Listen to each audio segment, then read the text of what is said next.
Have you ever wondered if you're the only one that's facing your tension points, your pain points, your stumbling blocks in building your team? The next 20 minutes, we're going to be talking through 10 major trends that will hopefully do one thing. It will help you to realize you're not alone. Whether you are part of a leadership team for a church of 100, 1,000, or 10,000, the pain points are actually fairly similar across the board. They can be nuanced and they can be slightly compounded, especially by the fact that most likely that church of 10,000 is a multi-site church that has a campus of 1,000, 500, 100. And so all these similar pain points, they are felt across the board. Not everything we talk about will resonate with you completely, but there will be one or two things that you'll walk away saying, I knew it. I knew I wasn't the only one saying A, B, C, and D.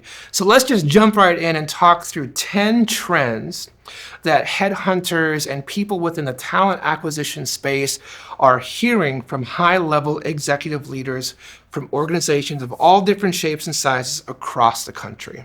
Jumping right in, my friends. Number one, buzzwords simply gave us language for what's already been going on the entire time. If you've been on your news app in the last year, you've definitely seen articles talking about the great resignation coming out of COVID. You've also probably heard a new term. Is it new? Quiet quitting. The reality is, you know who your underperformers have been the entire time. Now we just have language that people have identified or attached that concept to. The truth is, language has been helpful because it's allowed conversation to take place. A person can put up their hand and say, hey, I am one of those quiet quitters. And then the most deft hiring manager or leader will jump in and say, hey, let's talk about that. What's actually going on here?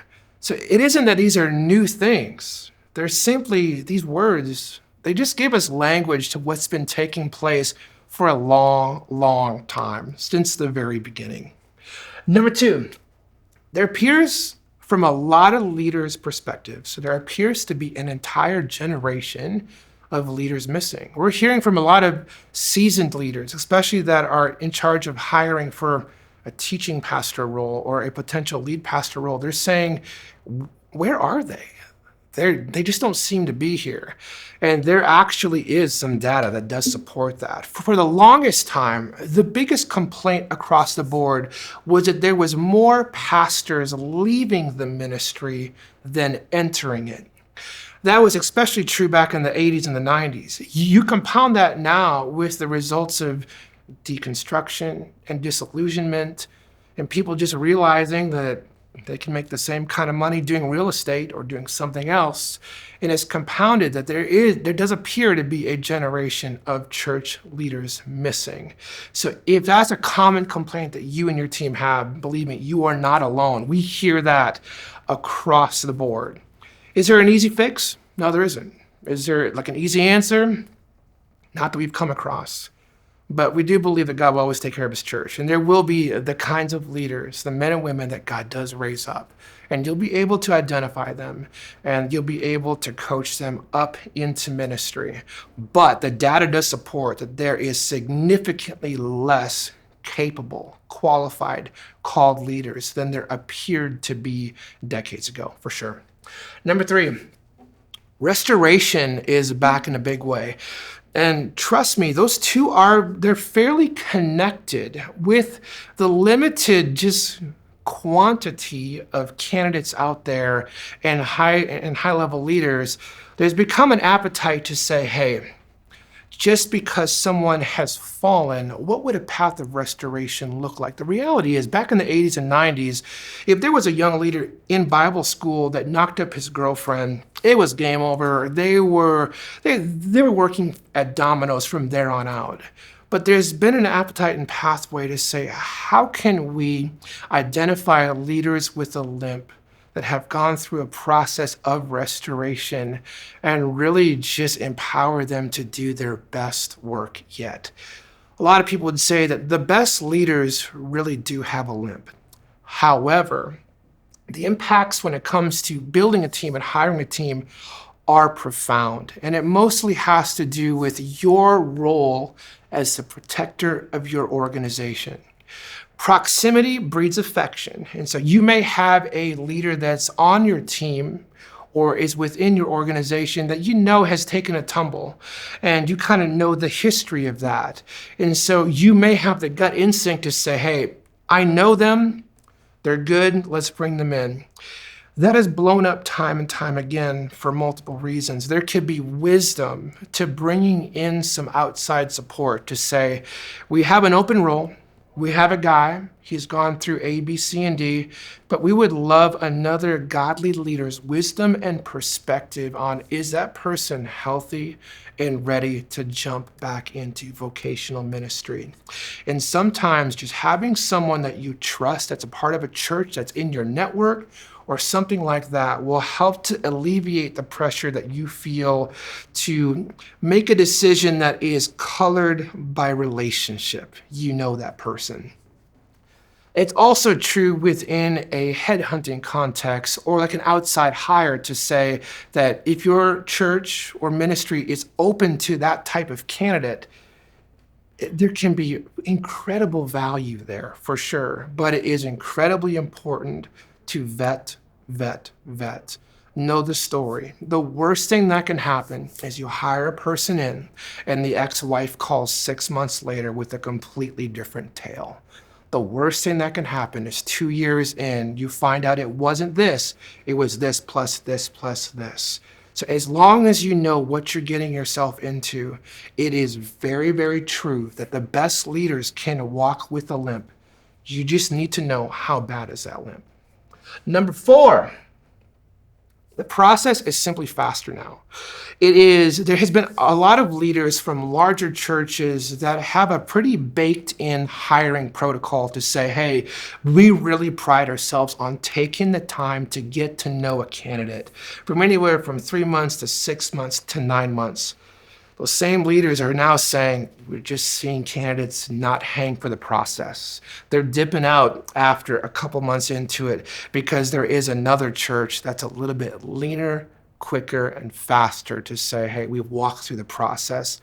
And so if you are a church that has a legacy hiring protocol where you really do walk through a multitude of steps and you really do bake in extended pauses into your process, there could be wisdom to reevaluating that, to say, hey, I wonder if we're missing out on some of God's best people for our church because we're not able to pull the trigger fast enough. The tension point is, how do you make timely decisions but also still have all the data that you need? And there is no cookie cutter answer. There definitely are some best practices, and there's a lot of gifted people that could help walk your team through those, processes. But you know your team best. But it is also fair to say that agility does matter in this space now, especially when we would classify things as being in a candidate market, meaning that the candidate, they're going to have options most likely. That leads us to number 5. The reality is, back in the day, the churches held most of the cards because there was simply more gifted, qualified, godly, proven, anointed leaders.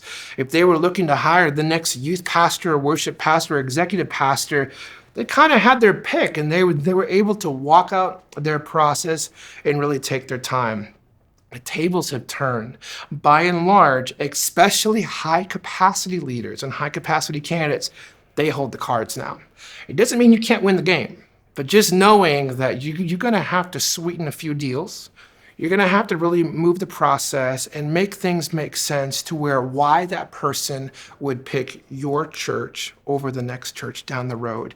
And yes, I know this feels wonky because there is this whole piece of calling and all of that, but I just want to be really practical to say that there are some tangible ways to making sure that you're not getting in the way of the fact that God may really truly be calling them to join your team in your ministry. But if there's another church that does A, B, C, and D, that candidate foolishly goes in that direction, even though they could have had a wonderfully vibrant, thriving season of ministry at your church. And so just absolutely recognize that the game has shifted. Candidates have the cards, but it's okay. If you are smart moving things forward, you will land your guy almost every time.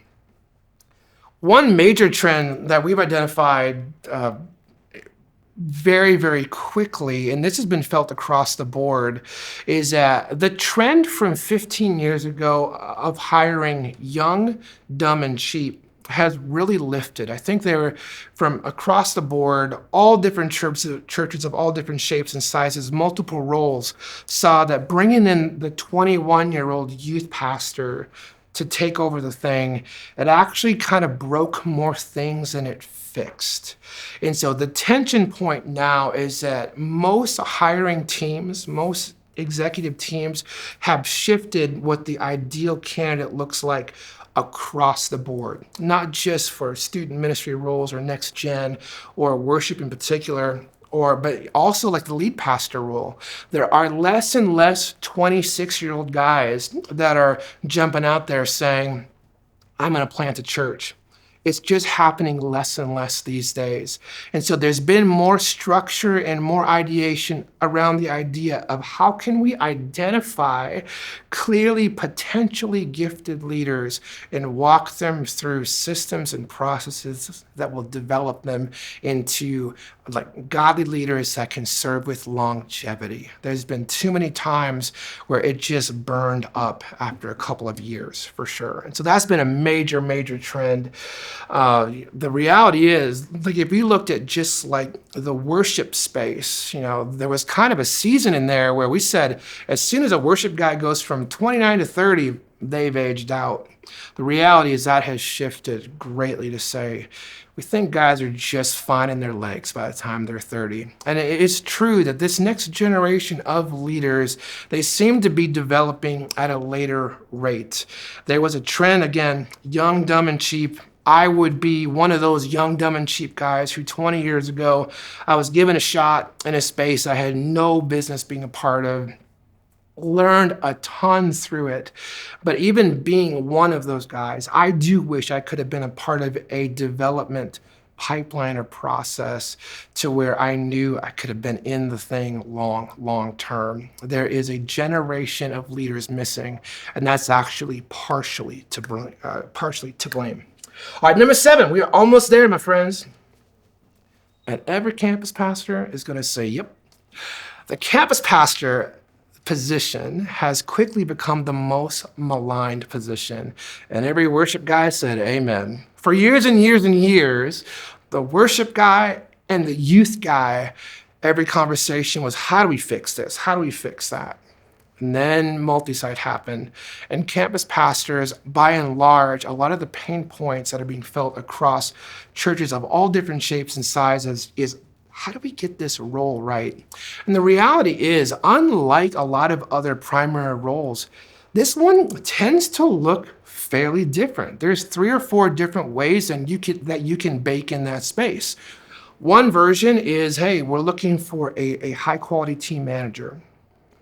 On the other side of the spectrum is we're looking for a gifted communicator who really functions as more of a lead pastor to that site. And so their role is just so varied across the board that it's understandable why it quickly has become the primary point of tension and all that. The reality is this: there really is no easy answers to it. In the headhunting space, clarity of knowing what you're looking for truly will help you identify the right people for that role. The other trend that I will say that relates to the campus pastor role is a lot of churches have gone away from a cookie cutter model of saying every single campus pastor is going to look the exact same. And they're basing it a bit more on gifting and calling to say, hey, if we have some gifted communicators that still feel called to our church and our ministry, but we could see them actually being a lead pastor down the road. They bake in a pathway to where that leader could step into that space for sure. But otherwise, they might have another leader at a different campus that is a very gifted manager, highly relational, but you don't want to hear them preach a single thing. And that's okay too. There can be beauty to saying, what does our organizational model really look like? And is there freedom and flexibility to where we could have a couple different variants of that model? But for sure, the campus pastor, they get a lot of heat these days across the board. If you're at a church that's true, know this, you are not alone, for sure. Number 8, succession planning has evolved and it has begun to expand well beyond the lead pastor role. Meaning this, the best churches out there, they have their eyes and their thumb on who's our next XP, who's our next lead student guy, who's the guy that if our worship guy went out to Nashville tomorrow, that we've got the next guy that we are coaching and mentoring, even if they don't even know that they're being groomed for the role. There is nothing worse than having a bench that's one person deep. Even if you look at it and say, hey, I don't have the right guy to jump into the mix. You may not have to have your thumb on who's next, but who could? Who could step into the role if person A left tomorrow? And just having an identifiable bench that may not even be public, but that you as a key leader are looking at, especially at a multi-site church where there's moving pieces left and right, developing your bench, even if every now and then you're promoting someone from AA up to the major leagues, you still have to field a second baseman on your baseball team, for sure. Number 9, systematic structures to org charts are here to stay. Back in the day, the most common thing was the argument over people or position. And there were 2 different tribes. The one says, hey, I'm looking for the right person and I'll figure out what they'll do once I get them on the team. And so there was a lot of high-level leaders that would come into a shop and their portfolios would shift and merge and change over time. It really has become where people that are specialized are more preferred now today, to where there's a system and a process to say that, if we have an executive leader that's really great with all things ministry, 2 months later, we're not going to go to him and say, all right, you are now going to be over all things finance. Those 2 things are completely for the most part, unrelated. Your youth pastor is probably not going to be your next CFO, and that's okay. There is a beauty to that.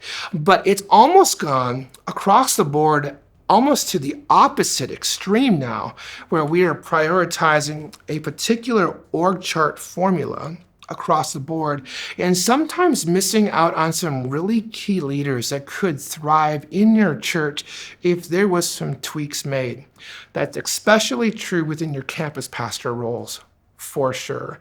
So if this is a common argument that your team is having, believe me, you are not alone. There definitely is that tension and that growth pain point of how do we go, not just for our church, but just ministry across the board. How did we go from being so people focused to the position focus? And is there some grace in the middle? And where does our church land on that spectrum? There are definitely shops of all different shapes and sizes all across that spectrum, but just know that there was a lot of consternation in figuring out where those spots or where those churches landed, and they continue to shift over time, for sure. Last one, we're at the home stretch. Again, 10 biggest trends that people within the talent acquisition space are seeing across the board, all different shapes and sizes. Number 10. This is a big one. We have become enslaved to personality assessments. And so there was, at some point, we decided that every lead pastor had to be an 8 or a 3. And for sure, they couldn't be a 1, or God knows they couldn't be a 6. The reality is that's simply not true. At their best, personality assessments are meant to be a lens that we look through to get a fuller picture of a person's gifting, their makeup, their tendencies, their temperament, and potential shortfalls.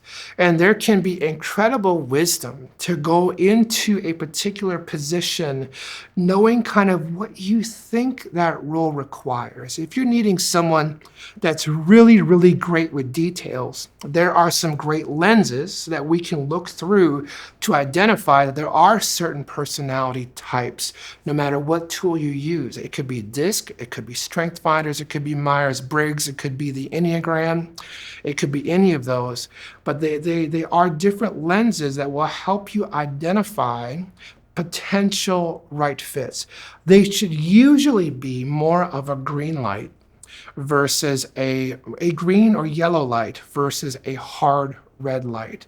There can be some incredibly gifted leaders that may not fit your exact personality profile that you have built for the role. That for sure has been a common trend across churches of all different shapes and sizes.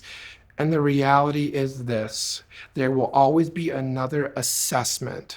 But as long as we bake the process in prayer to say, God, we feel like we have the right person, they hit all the marks, but we were really looking for a 3-wing 4, not a 2-wing 3 on the Enneagram. So we're just not sure. Maybe process it through and say, what would it look like to build a support apparatus around that person to where they could thrive in their highest and best, but yet you still have all the tools you need for that team to get the job done, for sure. So those are the 10 biggest trends in hiring. I'm sure there was at least 1 or 2 that you saw and said, hey, we're having those same arguments, those same tension points. So just know this: you're not crazy. You're not alone. Churches of all different shapes and sizes are walking through the exact same things that you are.